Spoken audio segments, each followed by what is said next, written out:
Hello friends, good morning. তো আমি ঘুম থেকে উঠে পড়েছি আর এখন বাজে কিন্তু সকাল 10টা। তো এখানে কিন্তু আমি এত লেট করে ঘুম থেকে উঠেছি। আমাদের বাড়ি কিন্তু আমি এত লেট করে ঘুম থেকে উঠি না, যেহেতু ওখানে রান্নাবান্না করতে হয়, আমার হাজব্যান্ড কাজে যায়। তো এখানে যেহেতু সব কাজ বাজ মাই করছে, তার জন্য আমি একটু লেট করে ঘুম থেকে উঠে পড়েছি। তারপর দেখো আমি খেয়ে নিচ্ছিলাম পরোটা আর ডিম ভাজা।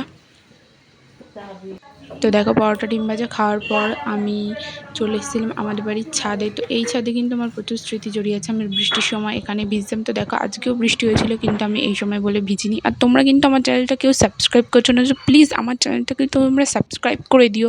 তোমরা যদি আমাকে ভালোবাসা না দাও, আমি ভিডিও করতে উৎসাহ পাবো না। আর বেশি বেশি করে আমার ভিডিওতে কমেন্ট করো তোমরা। দেখো আমার মা আমার চুলটা বেঁধে দিচ্ছে। সত্যি বাড়িতে থাকলে একটা মনের মধ্যে আলাদাই অনুভূতি হয়। কোনো কাজ বাজ থাকে না, সব কিছু মা করে দেয়, মায়ের উপর ভরসা করে সব কিছু করি। তো তোমরা বাড়িতে গেলে তোমাদের কার কার এরকম অনুভূতি? আমি কিন্তু এখনও বাড়ি থেকে আসার সময় কাঁদি মাঝে মাঝে। আমার ভীষণ কান্না পায় আসার সময়, কেন জানি না। তোমরা কারা কারা এখনও বাড়ি থেকে আসার সময় কাঁদো? তো তারপর দেখো ডক্টর আমাকে এই প্রোটিন পাউডারটা দিয়েছে। তোমাদের কাকে কি প্রোটিন পাউডার দিয়েছে অবশ্যই আমাকে কমেন্ট করে কিন্তু জানিও। আর আমার কোনটা ভালো হবে কোনটা খারাপ হবে একটু আমাকে সাজেস্ট করো।